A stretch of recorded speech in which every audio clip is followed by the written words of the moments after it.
देखिए आज अपन पढ़ने वाले हैं समांतर श्रेणी का एक बेहतरीन क्वेश्चन। देखिए क्लास 10th का ये प्रश्नावली 5.2 का क्वेश्चन नंबर 16 है। देखो क्वेश्चन ने क्या बोल रखा है कि ये कोई भी अपने को एक एपी ज्ञात करनी है, पूरी समांतर श्रेणी ज्ञात करनी है अपने को। उस समांतर श्रेणी का तीसरा पद तो अपने को 16 दिया हुआ है, ठीक है ना।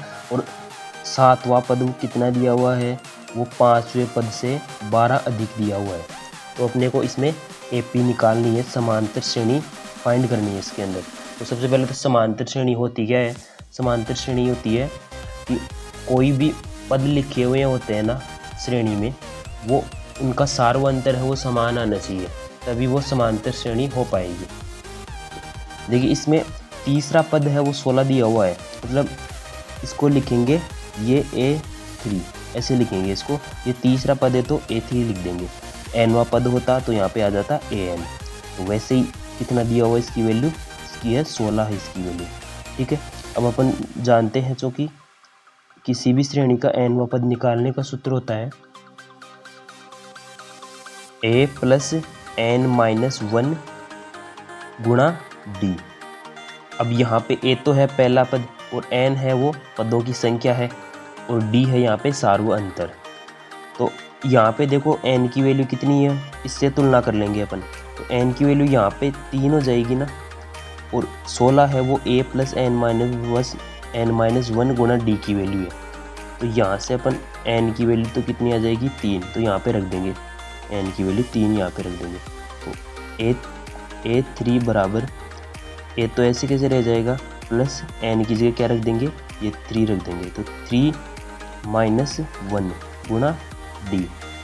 अब यहाँ पे A3 की वैल्यू कितनी है, 16 है, 16 यहाँ पे रख दो। 16 के बराबर आ जाएगा A + 3 में से 1 बाकी निकालेंगे तो बचेगा 2, तो 2 गुणा D हो जाएगा। ये अपन समीकरण 1 नाम इसको दे देते हैं। अब देखो आगे क्या बोल रहा है प्रश्न कि सातवां पद है वो पाँचवें पद से 12 अधिक दिया हुआ अपने को, यानी कि A7 है वो कितना दिया हुआ है, पाँचवें पद से 12 अधिक दिया हुआ है। मतलब A5 से 12 अधिक दिया हुआ है कौन सा पद, सातवां पद। AP का सातवां पद है वो उसके पाँचवें पद से 12 अधिक है। ये अपन ने इक्वेशन बना ली यहाँ से। अब देखो इसके अंदर A7 है तो इसको क्या लिख देंगे, A प्लस यहाँ पे सूत्र में वैल्यू रख देंगे, n की जगह 7 है, 7 - 1 हो जाएगा 6D। तो A + 6D equal to A5 की वैल्यू क्या आ जाएगी अपने पास में, n की वैल्यू 5 है, तो 5 - 1 तो कितना हो जाएगा, A + 4 × D प्लस का 12। अब यहाँ से A से A वो है वो कैंसिल हो जाएगा, ठीक है ना। A से A कैंसिल हो जाएगा तो कितना बच जाएगा यहाँ पे, यहाँ तो बचेगा 6D, और ये 4D है वो इधर आके माइनस का हो जाएगा। तो 4D बराबर ये 12 बच गया। अब देखो 6D में से 4D को बाकी निकालेंगे 2D बच जाएगा बराबर 12। अब D की वैल्यू कितनी आ जाएगी, यहाँ से 12/2 करेंगे तो 12 में 2 का भाग देंगे तो क्या आएगा, 6 आएगा। अब देखिए अपने पास में सार्वअंतर की वैल्यू तो आ गई, और अपन निकालेंगे अब प्रथम पद। पहला पद कौन सा होगा, तो समीकरण 1 में क्या कर देंगे अपन, समीकरण 1 में D का मान रखने पर, D का मान समीकरण 1 में रख देंगे तो वहाँ से अपने पास में प्रथम पद आ जाएगा, पहला पद अपने पास में आ जाएगा। तो देखो जो पहला इक्वेशन थी वो क्या थी, 16 बराबर थी A + 2D। अब इसके अंदर D की वैल्यू 6 रख देंगे तो A की वैल्यू अपने पास में आ जाएगी। तो 16 के बराबर A + 2 गुणा D की वैल्यू कितनी है, 6 है। अब यहाँ से 16 माइनस ये 2 को 6 से गुणा करेंगे तो 12 आ जाएगा, इधर आते ही माइनस हो जाएगा। 16 - 12 बराबर A। तो 16 में से 12 को बाकी निकालेंगे तो 4 आ जाएगा।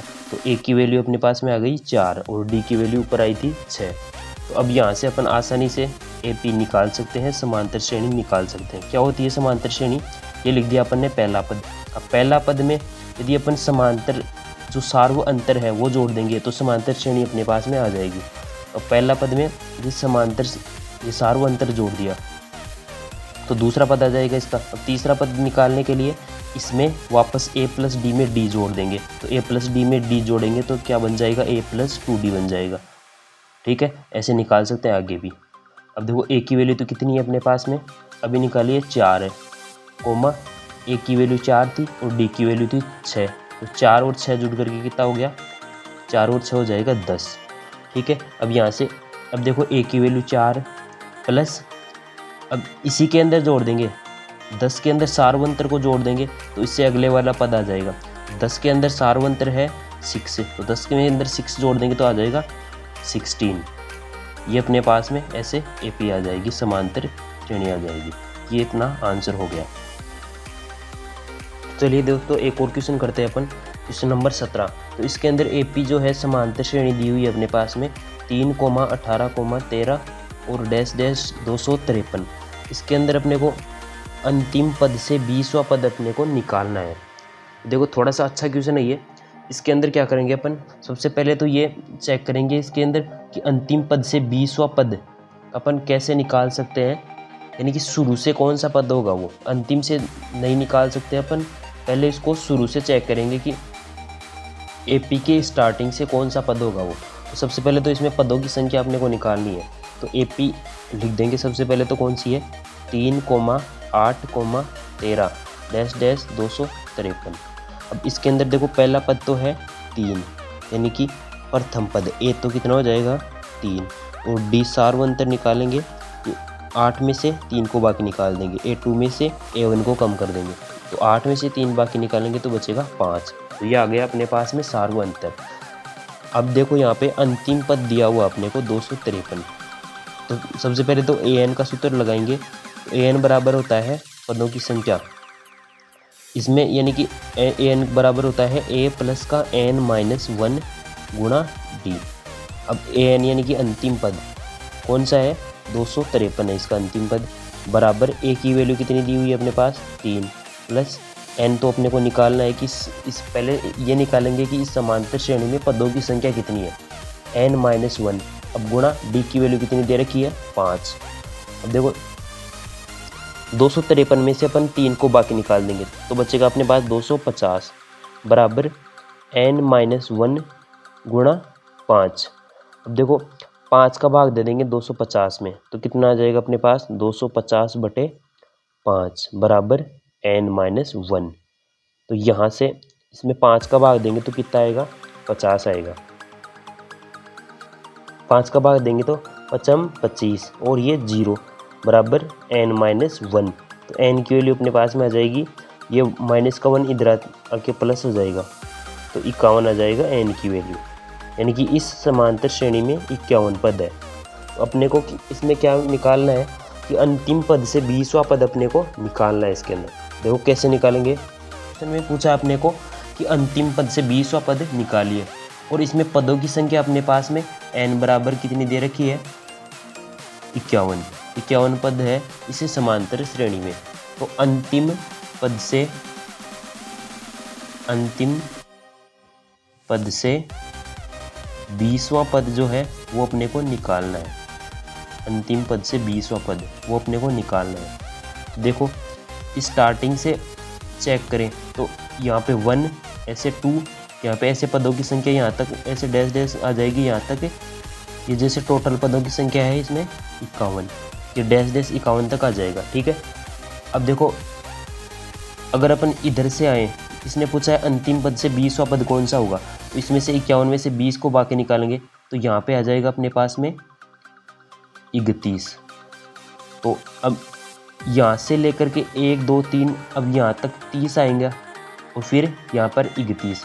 अब 31 से आगे इधर कितने पद बच गए, यहाँ से गिनेंगे तो यहाँ तक ये 32 से लेकर के यहाँ तक 32 से लेकर के 51 तक 20 पद हो गए। 31 तो ये हो गए और 20 ये हो गए अपने पास 51। अब इसने पूछा है अंतिम पद से 20वां पद, अब अंतिम पद से 20वां ये पद है। ठीक है, अब इधर से अपन गिनेंगे स्टार्टिंग से तो वो पद आएगा 31 और ये आ गया 32। तो शुरू से अपने को 32वां पद निकालना है तो अंतिम से 20वां, एक ही बात है वो। तो देखो अपने पास में आ गया कि n की वैल्यू कितनी है अपने पास 32 रखनी है।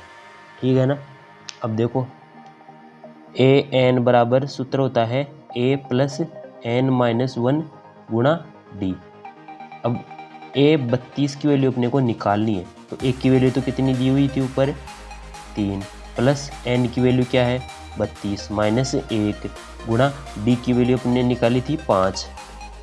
अब देखो यहाँ से 3 प्लस 32 में से 1 निकालेंगे तो बचेगा 31 गुणा 5, तो बराबर 3 प्लस 5 को इससे 31 से गुणा करेंगे तो 5 एकम 5 और 5 दिया 15। अब देखो 155 और 3 जुड़ करके कितना हो गया अपने पास 158। तो अंतिम पद से 20वां पद क्या आ जाएगा अपने पास में 158। यही अपना सही आंसर हो जाएगा। थैंक यू दोस्तों।